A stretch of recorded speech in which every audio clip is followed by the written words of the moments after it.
दोस्तों आज हम लोग इस तरह के सवालों को हल करना सीखेंगे। दोस्तों बेसिकली होता क्या है, कोई भी एक त्रिभुज दिया रहे और आप लोगों को कोई भी x का मान ज्ञात करने के लिए बोले तो इसको कैसे हल करेंगे, आइए आज हम लोग सीखते हैं।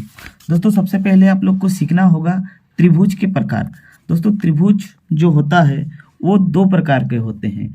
एक होता है कोण के आधार पर उसको बांटते हैं, जिसमें आता है समकोण त्रिभुज, न्यून कोण त्रिभुज, अधिक कोण त्रिभुज। समकोण त्रिभुज उसे कहेंगे जिसका एक कोण 90 डिग्री का हो, ठीक है। एक और न्यून कोण त्रिभुज उसे कहेंगे जो 90 डिग्री से कम हो, यानी 90 से वो कम होना चाहिए, जो भी हो 90 डिग्री से कम, ठीक है। अधिक कोण त्रिभुज उसे कहेंगे जो 90 डिग्री से एक कोण ज्यादा हो, यानी 90 डिग्री से वो ज्यादा होगा, कम नहीं होगा, ठीक है। एक कोण के आधार पर हम लोग त्रिभुज को बांटे, उसके बाद हम लोग त्रिभुज को बांटेंगे भुजा के आधार पर, ठीक है।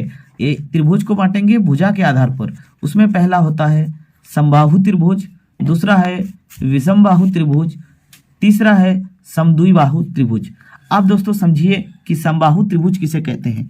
समबाहु त्रिभुज ऐसा त्रिभुज होता है जिसका जो भुजा है वो सब सेम होगा, यानी ये जो आप देख रहे हैं इसमें हर एक भुजा सेम होगा। विषमबाहु त्रिभुज उसे कहेंगे जिसका कोई भुजा सेम ना ही हो, यानी सब अलग अलग होगा, ठीक है। ये वाला ए अलग हो, ए अलग, बी सी, इसमें सब अलग अलग, इसमें सभी सेम होगा, यानी सभी ए होगा। समद्विबाहु त्रिभुज में क्या होता है, इसमें दो भुजा तो सेम होता है लेकिन एक अलग होगा। ये दो भुजा सेम होगा, ये भुजा अलग होगा। तो आई होप ये वाला जो त्रिभुज को कैसे बांटे हम लोग, ये आपको समझ में आ गया है। तो अभी हम लोग क्वेश्चन को बनाना सीखेंगे। दोस्तों सबसे पहले याद रखिएगा, कोई भी त्रिभुज दिया रहे उसका टोटल होता है 180 डिग्री। समझ में आ गया। अब दोस्तों ध्यान दीजिएगा, ये जो दिया गया है, देखिए यहाँ पर एक थीटा के जैसा दिया गया है, बॉक्स के जैसा, इसका मतलब होता है ये 90 डिग्री का है, ठीक है। और अभी हम बताए कि तो टोटल होता है 180 डिग्री, और अगर ये अकेला 90 डिग्री हो गया तो ये दोनों को मिलाकर कितना होगा, दोनों को मिलाकर 90 डिग्री होगा। तो दोनों मिलाकर के अगर 90 डिग्री है तो अकेले का मान कितना होगा, 45 डिग्री। बहुत आसानी से समझ में आ गया होगा। उसके बाद दोस्तों यहाँ पर ध्यान दीजिएगा, ये जो दूसरा क्वेश्चन है इसमें एक थीटा का मान दिया गया है 120 डिग्री, और अभी मैंने आप लोगों को बताया कि टोटल होता है 180 डिग्री। तो ये अगर अकेले हो गया 120 डिग्री तो दोनों मिला करके कितना होगा, 60 डिग्री।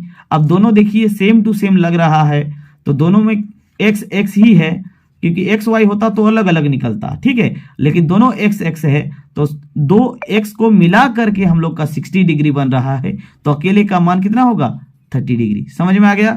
अब देखिए तीसरा क्वेश्चन जो है यहाँ पर ध्यान दीजिएगा। तीसरा क्वेश्चन देखिए, जो हम लोग अभी भुजा के आधार पर पढ़े ना, भुजा के आधार पर पढ़े समद्विबाहु, यानी दो जो भुजा है वो बराबर है। यहाँ पर देखिए, यहाँ पर बराबर का साइन है, तो यहाँ पर 75, यानी इसका भी मान 75, 150, 180 में से आपका अगर 150 चला गया तो खुद बताइए यहाँ पर कितना बचा, 30 बचा, तो इसका मान कितना होगा, 30।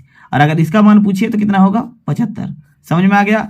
अब देखिए चौथा क्वेश्चन में हम लोग का क्या है, देखिए ये वाला भुजा और ये वाला भुजा सेम है, यानी ये वाला का कोण का जितना मान होगा ये वाला का भी उतना ही मान होगा। दोस्तों ध्यान दीजिएगा, टोटल होता है 180 डिग्री। जैसे मैंने बताया पूरा त्रिभुज का तीनों कोणों का मान मिला करके हमेशा 180 डिग्री होगा। तो 180 डिग्री से अगर 52 डिग्री हम लोग माइनस कर देंगे तो कितना बचेगा, आप लोग ध्यान दीजिए, थोड़ा कैलकुलेशन कर लेते हैं।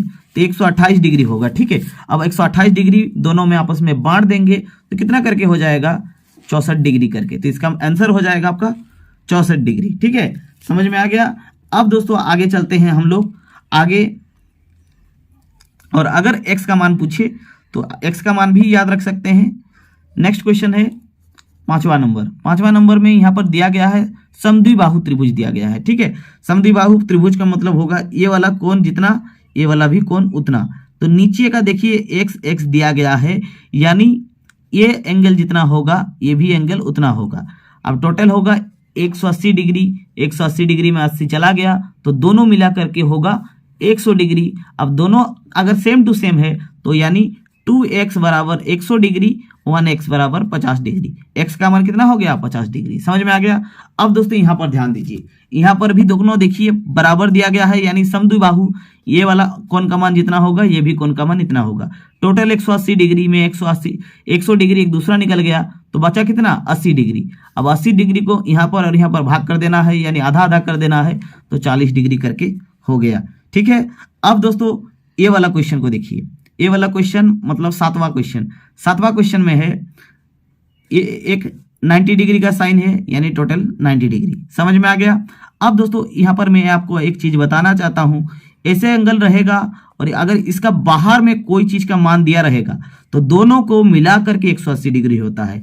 यहाँ पर दिया गया है 135 डिग्री, और अगर हम यहाँ पर आपको फिर से जोड़ दे 45 डिग्री तो 180 डिग्री हो जाएगा। यहाँ पर 90, यहाँ पर 45, 135 और यहाँ पर भी 45 होगा।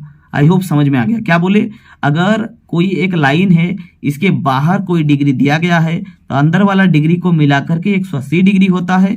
ठीक है, तो इसको मिलाकर के हम लोग 180 डिग्री बना दिए, और ये तो 90 डिग्री आप लोगों को दिख ही रहा है, और ये तीनों मिलाकर के होता है 180 डिग्री। ठीक है। और लास्ट वाला देखिए दोस्तों 8 नंबर में क्या एक थोड़ा सा कंसेप्ट है।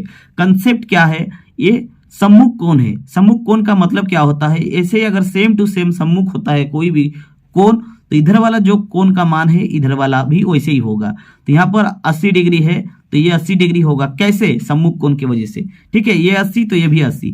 अब दोनों बराबर है, खुद सोचिए, दोनों अगर बराबर है तो 180 डिग्री से अगर 80 डिग्री चला गया तो बचा 100 डिग्री। ठीक है, अब 100 को दोनों को आपस में बांटना है तो किसमें होगा 50-50 डिग्री होगा। आई होप ये जो पूरा कंसेप्ट है आपको समझ में आ गया। अगर समझ में आ गया है तो प्लीज चैनल को सब्सक्राइब कीजिए। मिलते हैं नेक्स्ट वीडियो में, तब तक के लिए जय।